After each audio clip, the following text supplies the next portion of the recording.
बाबा जी की प्यारी सात संगत जी, राधा स्वामी जी।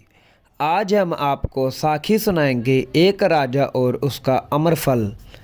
एक बार राजा भर्तहरि ने अपने महलों में एक सती की तारीफ की जिसने अपनी पति के साथ जलकर जान दे दी थी।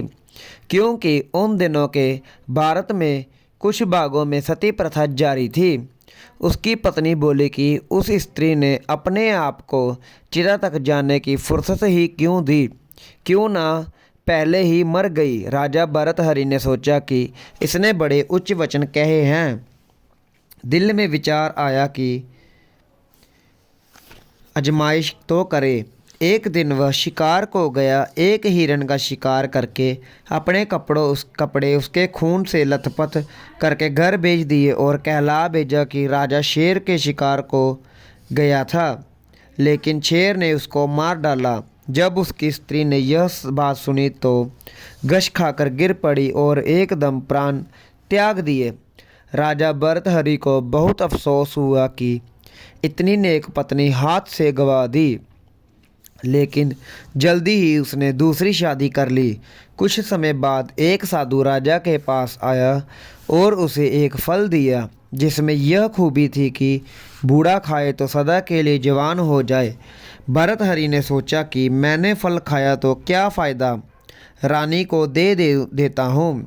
उसने सोचा कि यह भी पहली रानी जैसी होगी और फल देते समय यह बता दिया कि इसके खाने से बूढ़ा हमेशा के लिए जवान हो जाता है।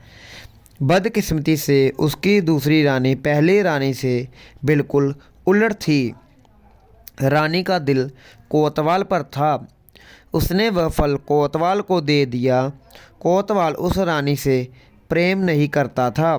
उसकी प्रीति एक वैश्या के साथ भी थी। उसने वह फल वैश्या को दे दिया। वैश्या को जब उस फल के गुणों के बारे में पता चला तो उसने सोचा कि मेरी सारी उम्र बुरे कामों में ही बीती है, मैंने फल खाकर यही कुछ करना है, क्यों ना यह फल राजा को दे दूँ। राजा बड़ा धर्मात्मा है, उसके राज्य में प्रजा को बहुत अधिक सुख है। जब राजा के पास फल आया उसने पहचान लिया। वैश्या से कहा कि सच बता, यह फल कहाँ से लाई है। कहने लगी, कोतवाल से मिला था। राजा ने नौकर भेजकर कोतवाल को बुलवाया और पूछा, सच बताओ तुम्हें यह फल कहाँ से मिला। कोतवाल पहले तो इधर उधर टालने लगा, लेकिन जब राजा ने धमकाया तब बोल पड़ा कि रानी से मिला है।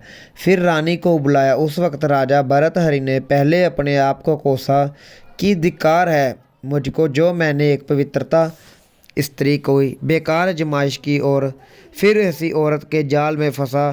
फिर धिक्कार है उस रानी को जो राजा को छोड़कर नौकरों के पीछे भागती है। फिर धिक्कार है कोतवाल को जिसको रानी मिली लेकिन रानी को छोड़कर वैश्या के पीछे भागता है।